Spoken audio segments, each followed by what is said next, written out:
This summer, I had the privilege of serving on the faculty at Crane Lake Camp. I taught, I prayed while belting out liturgy with creative hand motions, and I lived my Judaism in a joyful and immersive community. And as you do at camp, I made friends. I spent most of my time with Rabbi Jamie Shalhevet and her family. A veteran, she guided me through camp life, and as our 6-year-olds became instant best friends, we found ourselves co-parenting as a rabbi collective. One day, while we were discussing curriculum, I mentioned an idea about the unfolding aid crisis in Gaza. Jamie made an offhand comment that I deeply disagreed with. And in that instant, I decided I would never bring up Israel with her again. I silently assigned her a host of political ideologies. I made tons of assumptions. And to avoid potential drama, because I really did like her, I resolved to avoid any complicated conversations going forward. That moment with Jamie stayed with me, but I buried it under all that camp joy. Shortly after I left, Ezra Klein published the article, Why American Jews No Longer Understand One Another.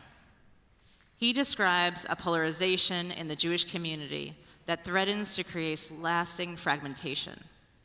Klein notes that rising anti-Semitism has pushed some Jews closer to Israel while leaving others alienated and horrified by the actions carried out in their name.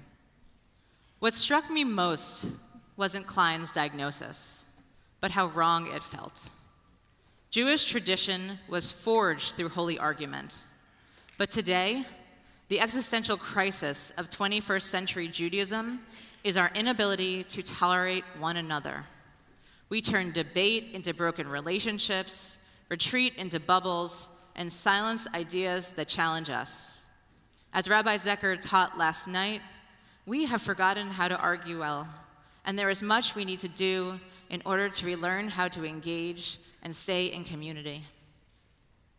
Reading the Klein piece, I thought of Jamie, and I felt ashamed. My goal is to make space for nuanced, thoughtful, and yes, difficult conversations about Israel. Yet when given an opportunity to live my values in my personal life, I failed spectacularly. And worst of all, I caricatured and dismissed a friend and colleague I value and respect. Avoiding controversy gets us nowhere. So I proposed a tikkun, an opportunity to mend my misstep. I was a little bit certain that she was going to end the friendship on the spot, but I reached out to Jamie, and I asked if she would become my chavruta, my study partner, to discuss Israel and the war in Gaza with total honesty. That's the important part. We had to commit to total honesty. I suggested that we could ask all of our hard questions and listen deeply without trying to convince the other of our perspectives. I should have given my friend more grace from the start. She agreed pretty quickly and said that our conversation could be a machlochet l'shem shamayim, an argument for the sake of heaven, a sacred disagreement. Over the past few months, we've Zoomed, we've sent thousands of text messages, emailed, swapped articles, and asked all of our hard questions. And most importantly, we began with open-hearted storytelling, making space for each other's perspectives and our pain. We asked each other, why is this what you believe? We did disagree quite often, but less than I expected. When we stripped away the jargon, shorthand isms of identity and affiliation, we found ourselves rooted in the same core values. We love Judaism. We care for Jews everywhere and feel deeply connected to Israel. We believe Isaiah's call that Israel be an or l'goyim, a light unto the nations, and we believe that the current Israeli government is falling short of this vision. We believe that at the heart of Torah is God's moral command. We had, it turns out, a lot in common. Our conversations moved quickly from theory to grief, to the daily lived heartbreak that we feel. Every day, we feel the weight of the trauma of October 7th, when 1,200 Jews were brutally murdered by Hamas. We are panicked and furious that after nearly 2 years, 48 hostages remain in Gaza.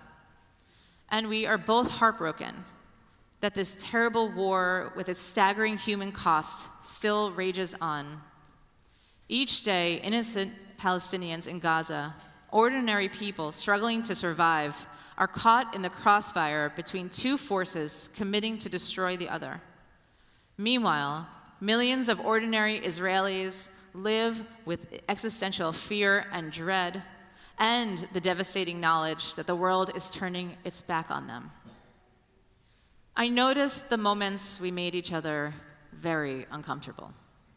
We would bristle at the trigger words: genocide, human shields, homeland, open-air prison, occupation, apartheid, intifada, Zionism, nationalism. I could go on.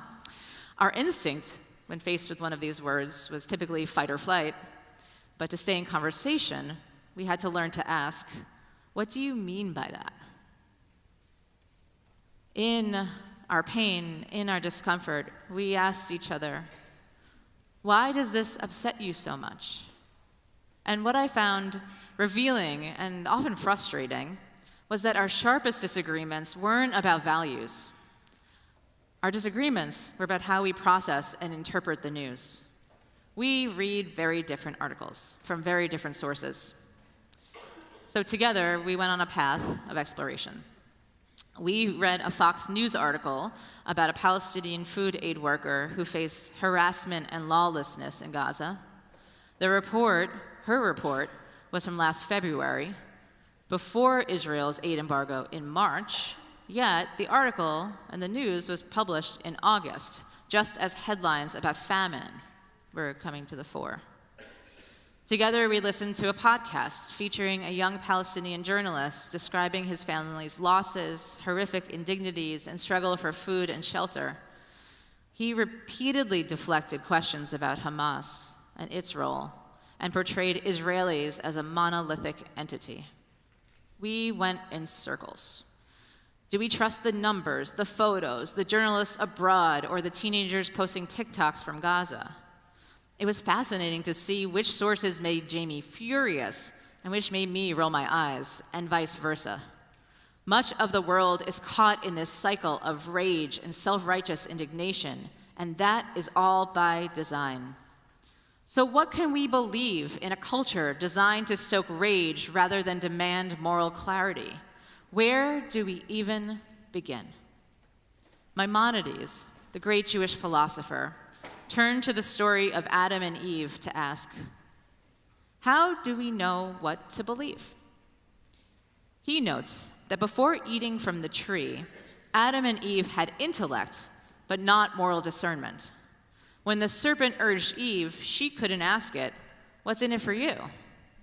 Only after their sin were they given the defining gift of humanity, the ability to distinguish between the morally good and the corrupt, even amid conflicting facts.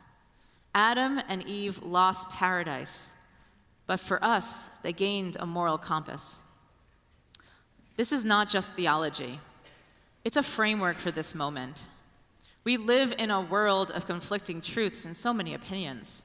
How do we discern wisely with integrity? We cannot personally verify every number or picture, but we can ask ourselves, why was this written? What is it trying to prove? Together, we read an article about a Gazan child reported dead and later found alive. It was framed as proof that reports of violence are exaggerated. Now, I'll admit, my first instinct was to say to Jamie, but what about Hind Rajab, the 5-year-old who cried, "Save me," before being killed by Israeli fire as her family tried to flee Gaza City? And Jamie's instinct was to say, what about Ariel and Kafir Bibas, the red-headed brothers taken hostage and so brutally murdered by Hamas?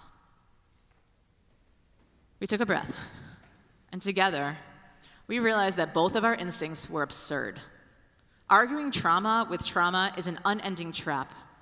Children have died, and that breaks both of us. There is no morality in pitting victim against victim. This is a travesty. Dehumanizing the other, Palestinian or Israeli, Jew or Muslim, is wrong. As we speak, Jamie is on Long Island, leading her congregation and giving her parallel sermon. Some of you might prefer her words. Before this war, criticizing Israel was anathema. I can't say this word right. Anathema. Thank you. Anathema. It's a good one. To her worldview. But today, she is speaking about the deep conflict she feels as she discovers what it means to be among the troubled committed. I, in turn, feel called to wrestle openly with the enormity of the moral crisis we face as a people. I believe our Judaism demands bravery and profound moral courage. We must name the catastrophic destruction in Gaza and the atrocities committed by Israel over the past 2 years. We must bear witness to escalating settler violence in the West Bank. Tens of thousands have been killed, including thousands of children. Israeli sources estimate 83% of Gazan casualties are civilians. Gaza's infrastructure is in ruins. 70% of buildings destroyed, every university demolished, nearly every hospital damaged or leveled. Israeli restrictions on food and medicine have fueled hunger and disease. And we must also pay attention to and lift up the voices of the ordinary Israeli civilians who want this war to end, who take to the streets every week, who in August, 500,000 strong in Tel Aviv, joined a national strike to demand peace and the return of hostages. Meanwhile, this summer in Gaza, protesters there risked their lives to stand up to Hamas, and many of them were killed. And yet, even as we name these horrors, we face another unbearable truth. Jews around the world are being blamed for these atrocities. Many people cannot or will not distinguish between a government waging war and the millions of Jews who have no say in that government's actions. Too many fail to differentiate between the name of a Middle Eastern country and the name on this building. And just this morning, on Yom Kippur, in the United Kingdom, 2 souls were taken and many others seriously injured by an anti-Semitic attack. This world. Some are conflating all Jews with Israel, and others are conflating all Palestinians with Hamas. And both are baseless hatreds, and both must be rejected. Our world, our people, are in a moral crisis. This summer, Rabbi Ismar Shorsh, Holocaust refugee and former chancellor of the Jewish Theological Seminary, implored us to return to the prophets and reassert the ethical legacy of Judaism. He warned that the unremitting violence of the Gaza war risks condemning Jews with a repulsive religion riddled with hypocrisy and contradictions. Israeli historian Yuval Noah Harari recently said that in all the millennia of Jewish trauma, we have never faced a catastrophe like we are dealing with right now. He calls it a spiritual catastrophe for Judaism itself. For him, that catastrophe is the worship of power and violence at the expense of Torah, the deep, complex conversation about the moral values that guide our life.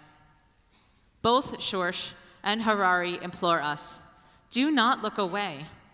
We must be better. To defend Israel blindly, even when we think its actions are unethical, is to make Israel into an idol, and that is blasphemy.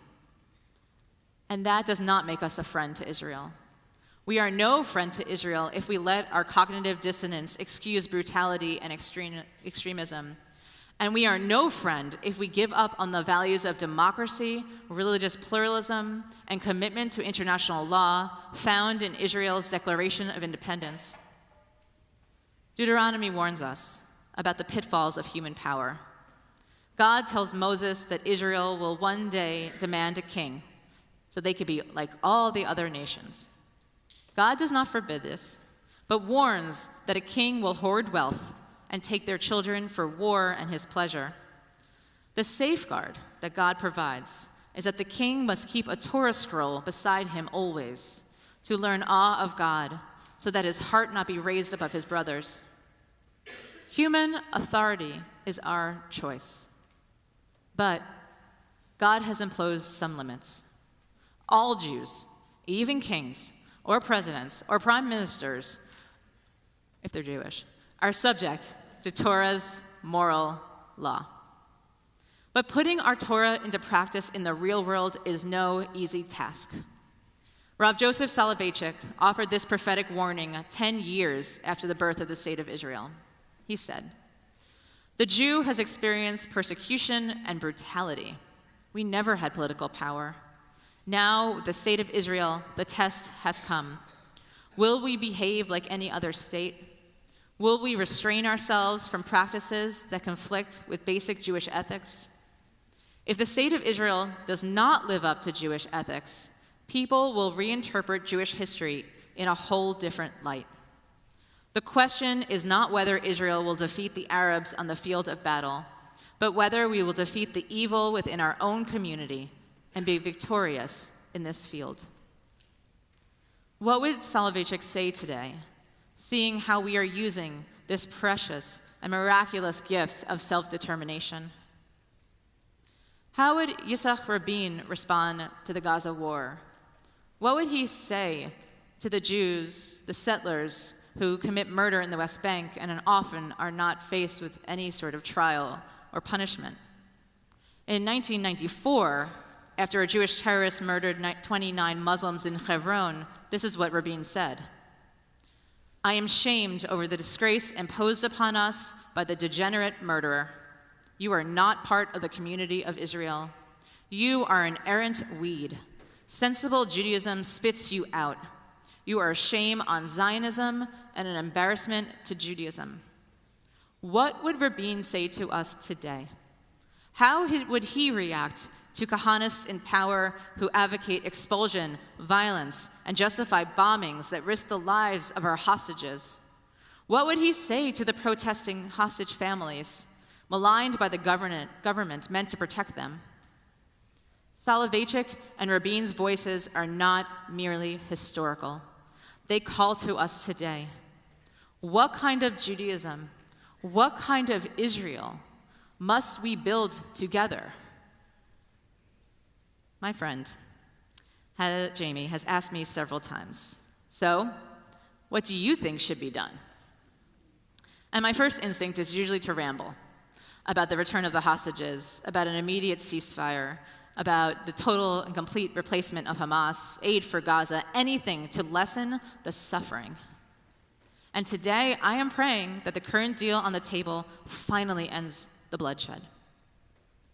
However, in slowing down, I realize that my only honest answer to this question is I don't know. I don't know how a century-long conflict ends. I don't know how two traumatized peoples learn to see each other's humanity. I don't know how we survive as a people if disagreement tears us apart. I don't know how Israel moves forward from this war. Military solutions have brought countless death and destruction. Political solutions, to this day, have led to impasse and insecurity. From a place of not knowing, we can begin to imagine human solutions, bridges instead of walls. With humility, we can make space for curiosity, for questions, for debates that spark new ideas. But we must be brave enough to tolerate the conversation. From a place of not knowing, we open ourselves to the possibility of true teshuvah, the opportunity to really change and grow. As God pleads in a midrash, My children, create for me a small opening of teshuvah as tiny as the head of a pin, and I will open for you openings that even wagons and chariots can pass through. We have to first create that opening. We must believe that an unimagined future of peace is possible. My conversations with Jamie didn't change what either of us think. If anything, we've gotten much better at articulating ourselves. But they did change how we think. And though we often still disagree, we have become far closer friends than we would have been otherwise, certainly if I silenced her and never asked the question. The rabbis taught, iron sharpens iron. Our thought partners should not be mirrors, but challengers who test us, stretch us, and teach us to grow. I am grateful to my friend and for the chance to let this small act of teshuvah expand my capacity as a human being and my commitment to help guide this community through struggle and heartbreak. This is an extraordinarily difficult moment for the Jewish people. I am in it with you. My door is always open for conversation. In a few weeks, I'll be teaching a class called Conflicts of Interest, where we will explore the complex and contradictory historical narratives of the Israeli-Palestinian conflict. Let's go to these hard places together. We don't have to agree, but we do have to talk to one another. The poet Yehuda Amichai wrote, "From the place where we are right, flowers will never grow, but doubts and loves dig up the world like a mole, like a plow. When we speak with courage, when we listen with humility, and remember that we belong to one another, we participate in shaping a resilient, wise, and morally grounded Jewish community that, God willing, will sustain us and our children and our grandchildren for generations to come. Ken Yehi Ratzon, may it be God's will." We say together, Amen.